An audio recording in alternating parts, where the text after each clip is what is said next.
Dialing in the fit on your bike is one of the most important things you can do to reduce pain, improve comfort, and increase power while riding. Now, one of the most common adjustments in this regard is to change the handlebar position, and the easiest way to do that is to raise or lower your stem by using headset spacers or by swapping your stem entirely to one that suits your ideal riding position.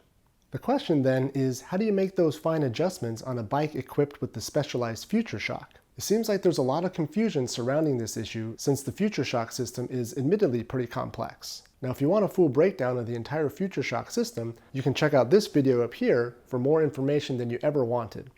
Or, if you just want to know how to swap your stem and make adjustments to your handlebar height on your Future Shock equipped bike, then stick around and I'll show you how.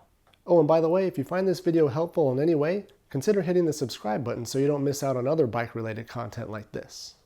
Alright, so despite how different the Future Shock headset is from a traditional one, it turns out that swapping your stem is actually easier than on a standard threadless headset.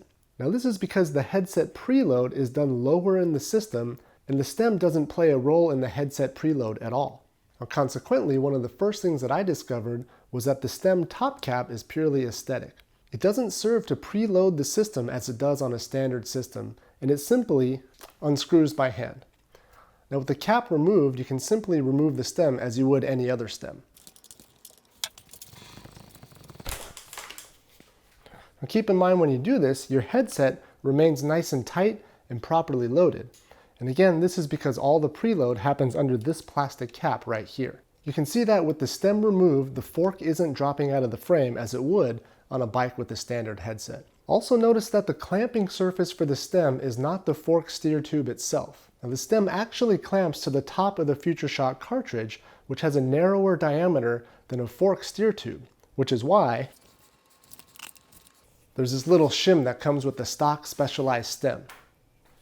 Then there's this thicker shim that comes with the bike too, and this shim is what allows you to run any standard 1 1/8 threadless stem on your Future Shock equipped bike. All you have to do is fit the proper shim into your desired stem before reinstalling. And that's pretty much it. So it turns out that the silver lining of having a complex suspension headset system is that you get super simple stem swaps. And try saying that 10 times fast. Anyways, if this is all you came for, then great. You now know that you can pretty much run any threadless stem you want on your Future Shock equipped bike by using the proper shim. But you might still be wondering about adjusting the stem height. After all, on a standard headset system, there's always this little game you play when dialing in the stem height. Do I put the headset spacers below the stem for more comfort? Or do I put the spacers on top and slam the stem as low as possible for maximum racy aeroness? Now in the case of the Future Shock, there isn't really enough room for spacers on the clamping surface, so the mechanism to adjust the stem height is actually by sliding the whole Future Shock cartridge up and down within the steer tube. Officially, it can only be adjusted to 2 distinct heights by way of using one of the 2 supplied plastic duckbill things. Now technically, all these do is to cover up the exposed Future Shock cartridge underneath. So unless you want some weird gaps showing above the headset, there isn't really a way to adjust the Future Shock to anything except the 2 predetermined heights. Now if you want to switch your Future Shock height between these 2 options, you will have to go a bit deeper and loosen the Future Shock itself to access that adjustment. If you want to know how to do that, then check out the video in the description below. It's really not that hard, it's just new for most of us and requires a basic understanding of the inner workings of the Future Shock, which I promise you'll get if you watch that video. The other thing is that the stack of the stem, in other words, this dimension right here, is mostly standard across all stems. But there are some low profile stems with a shorter stack dimension that really won't fit on the Future Shock without some exposed clamping area showing. Now in this case, you would need some additional headset spacers to fill the gaps above or below the stem. Now for reference, the exact amount of clamping area on the Future Shock is 40 millimeters, which pretty much matches the stack of a standard stem. If you want a precise handlebar height adjustment, you're not out of luck entirely. You just have to rely more on the specs of the stem that you choose.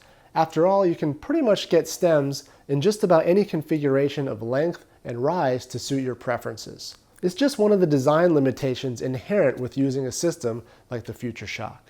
So after all that, if you think having a Future Shock would be too cumbersome and restrictive, but you do like the idea of having some sort of front suspension, You can always go with the standard headset system and look into the Shock Stop suspension stem by Redshift Sports, which offers a similar amount of front suspension, but it uses a different design to achieve it. Okay, so that's it for this quick video. Now you know how to swap stems on your Future Shock equipped bike, and hopefully you're aware of some of the limitations of the Future Shock system in terms of adjusting the stem height.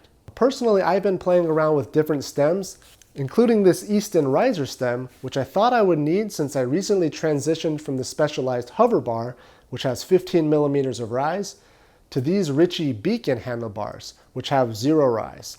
Now it turns out with this riser stem, there was a little bit too much rise at 17 degrees, so for the time being, I'm okay on the stock Specialized stem and the new Ritchie handlebar, but that's going to be a topic for another video. Alright, well I'm going to go ahead and put this back together and go for a ride, but thanks again for watching, and thanks again for subscribing if you haven't done so already. Hopefully this video was helpful, and I'll see you next time.